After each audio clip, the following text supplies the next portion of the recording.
Warlocks are the coolest class in classic WoW, doing massive damage, enslaving demons, and being almost impossible to kill. Now my goal for this SoD journey is to get all the runes, reach the maximum level, and be the most powerful gnome warlock you will ever see.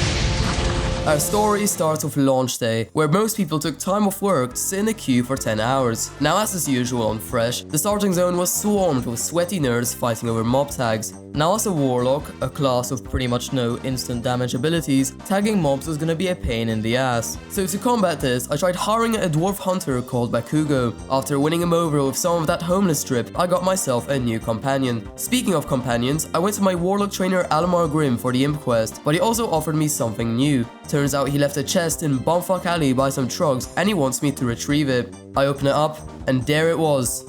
My first rune. Now I'm gonna compare it to my at the time rank 1 Shadow Ball. Haunt does almost double the damage, is instant cast, places a debuff that makes you do more shadow dot damage, and heals you once the effect ends. My point being that's way better than anything else I have at the moment. With my new spell and my new friend, I proceeded to decimate the local blue Jamaican population for some feather charms to summon my new imp slave, Nalos. Lame NPC names aside, there was also something new in the building, an altar of the light. Pray to the altar to receive the wisdom of the light. Yo God, when I get my succubus, give her fake thighs. And as cringe as a literal Satanist praying to God is, I did it anyways, and believe it or not, he answered my prayers with a buff. We kept on farming mobs and levels when suddenly, my best friend of the last 30 minutes, not you Nalos, sat down on the frigid snow and disappeared. I never heard from Bakugo ever again. But that aside, I finished all my quests and finally got the opportunity to leave this level 1 cesspit of a starting zone and move on up into the world, into Dunmara. Here you'll witness a level 7 gnome warlock solo a level 11 elite yeti.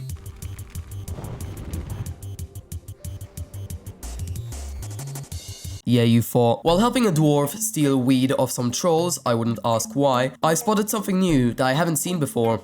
A ritual stone. Now my 3 remaining brain cells figured out that this probably had to do with a new warlock rune. That and a dead demon next to it. Now earlier I got some unique items from the local mobs, blood from a wendigo and a jawbone from a wolf. These were reagents that will most likely be needed for the ritual. Reagents I conveniently left in my bank. Despite this, I felt I was still missing one. Now instead of being lame and looking up the rune on Wowhead, I decided to question another warlock, who then told me to look it up on Wowhead. Oh, never mind, he told me the trolls have it. I went into the troll cave and after stabbing enough troll nutsacks, I got myself the book. With it, I summoned a massive demon called Soboz, more like Saboto cause I kicked his ass. He dropped a rune, Demonic Embrace, and this is one weird rune. It gives you a 30% crit chance and a 30% dodge chance, but only for 6 seconds on a 20-second cooldown. Its short duration, combined with its global cooldown, makes it so that you can only really cast one spell that has a chance to crit. Also, you can't use this ability if your demon's dead. It's alright, but it's pretty weird. Moving on, my next quest sent me to the Goldbar Quarry, a place infested with demented cave-dwelling British people. One of these Brits wasn't seized in a block of ice, so I teamed up with 2 other midgets to melt it away. After overheating the ice more than my old PS4, it melted away, causing the Trog to drop dead. Scavenging his corpse, we find a new rune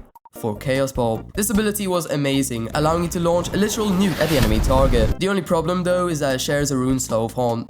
It's still biz though. Speaking of runes, there was this new NPC in town, Gadd Void Twist, who had an offer to make. He needed the soul of one who is innocent and one who is wanted. The former's easy, I never liked your polygon ass anyways, but the latter not so much. For the tainted soul shard, I first thought I would need Vagash, since he's literally wanted, but after vigorously sucking his soul, I got a regular ass soul shard. From there, I scoured the entirety of Dunmara, sucking everything in my sight, but to no avail. But then, I spotted a group of black dwarves minding their own business and I knew what to do. I turned off my body cam and cleared my way to the big boss, where draining his soul gave me the tainted soul shard. Giving Dick Twist the soul shards gets you another rune, Soul Siphon, but I'll get to what it does in a second. As I was heading to Fellsmar for the flight path, I stumbled upon a traveling merchant. He had on sale a malevolent pie, but despite the sus name, I ate it anyways. Like after most Slavic cuisine, I suffered violent nausea, but seconds later I go full on Vegeta, getting my next rune, the esteemed Master Chandler. This is easily the best rune so far, turning your drain life into a dot and making you stupidly OP. Oh, and about Soul Siphon? It's shit, absolute garbage. Just use Master Chandler instead. In the Forlorn Cavern, the rat's ass of Ironforge, I'm told by my warlock trainers that I need to go to Stormwind for further training. This is due to them being investigated by the feds, and I don't blame them. One dude has a painting of his favorite Twitch streamer on the wall, and judging from his surname, he's probably into some weird shit. So like a true pleb, I go take the public transportation, and besides the occasional homeless person, it was pretty alright. I helped a pirate capture some rats, and I took the tram to the other side. I delivered the rats to his brother, who tells me he's mentally ill. Yeah, no shit, and compensates me with a handful of rat kebabs. Crispy. I went to the Warlock basement to talk to my Warlock trainer, Terry Crews. He told me about his student Serena, who ran off for some Defy stick. Usually, Terry Crews wouldn't give two shits, but she has a magical choker and he wants it. I went to the Brackwell pumpkin patch, where her threesome was rudely interrupted, and while the dudes went on to harass a warrior, I stole the tag, stole her choker, and stole her remaining material wealth. I returned to the basement to summon my Voidwalker. He learned the hard way that he's now my bitch, and his one true purpose is to get sacrificed whenever I get jumped in PvP. A few levels go by and I end up in Southeast Lochmadan, being challenged by an arrogant NPC called Daryl. He wagers I can't kill 6 birds in 15 minutes. I accepted Daryl the cunt's challenge and I hunted the birds one by one. That was until I looked down at the excavation site and saw some demonic remains. Now upon reading that it needs cursed energy, I quickly jumped down, my obsession with finding runes making me disregard my timed quest. I tried using on it most of my warlock spells, but nothing happened. It was only after using Curse of Agony that an oversized gremlin dipshit called Greg spawned. Nalos silently weeps as I force him to kill his own brethren. Looting this mob gets me the Shadowbolt volley rune, and it is very dope. This rune, as the name suggests, makes your Shadowbolt hit multiple targets at once. It does a lot of damage and was always weirdly satisfying to use, but using it in Deadmines, I constantly had spell knockback from all the aggro I had. But as I said, it was really fun to use. Now back to Lochmadan, I managed to escape the excavation site, complete the timed quest, and complete the one after that. Now after you do these timed quests, you get a new one from Viren Swiftwind, who would be a baddie if not for the scuffed as fuck 2002 EverQuest elf model. She told me about the time when Daryl the cunt was hunting a bear, and the bear politely told him to go away by permanently scarring his face. She thought it would be funny to jump scare him with the head of said bear. I'd rate this prank a 9 out of 10, rivaling the likes of Logan Paul. Here you'll witness a level 17 warlock kill a level 20 elite fat fuck for a bear. Solo. Well, I would've if not for the 4 others waiting for the tag and my inner people pleaser overpowering my ego. Trust me, I could have done on my own. Getting Shadowbolt volley was pretty cool, but I would only find my next rune in Southeast Redridge. Originally sent here by the Ops to confiscate illegal weaponry, there I would find an elite mob shriveled in his cave like a Discord mod. He thought he was a big man because he could shoot fire from his hands. I then told Incinerator Garum to gargle on these nuts, and he took the L. He dropped the Incinerate rune, which was like Shadowbolt but did fire damage instead. Other than that, the Ops put a bounty on 2 orc gang leaders, holed up in Stonewatch Keep.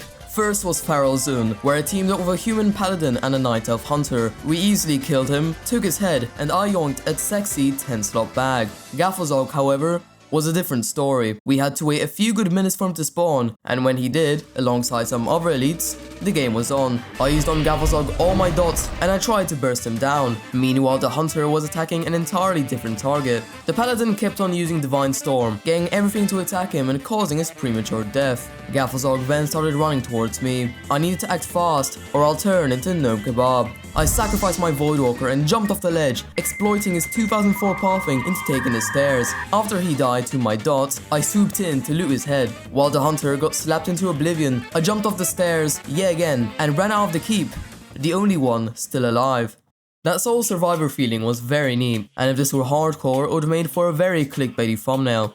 But that feeling was not to last, because of my next class quest, the Devourer of Souls. This quest was for my succubus, where Terry Crews casually told me to fuck off all the way to the Barrens to talk to this one NPC. Now, there were a few ways to get there. You could go through Stranglethorn Vale to Booty Bay to get boat to Ratchet, but being gangbanged by gorillas doesn't exactly have a broad appeal. You could also swim to the port from the Westfall Lighthouse, but I don't want to get my clothes wet. So the only remaining option was to run to Maneville Harbour, take the boat to Aberdeen, get to Darnassus, get the BFD buff, holy fuck I'm fast, lose the buff to an undead rogue. I kept on going, through the tunnel, through the fuckfest, that's Windshear Crag, through primarily Horde territory. Sure, I did get ganked a ton, no one can resist my level 24 gnome bussy, but I eventually did get to Cardasir. That took like 2 hours, by the way. He then told me to go back to Ashenvale for a magic twig that will lure the succubus into the mortal world. Instead of heading straight back to Ashenvale, however, I decided to go take this fly path to the southwest, my plan being to fly from there back to Astronar. A few things. Just getting there, I spent half an hour getting wrecked by red mobs. This flight path can win the award for the dumbest fucking location for a flight path. And finally, I couldn't even use the flight path. At this point, I gave up trying to go back and I halved back to Stormwind. Now I had to do pretty much the entire thing again, all for a fucking twig, by the way. I then halved back to Stormwind again to summon my succubus. I defeated her, handed in the quest, finally reaching level 25.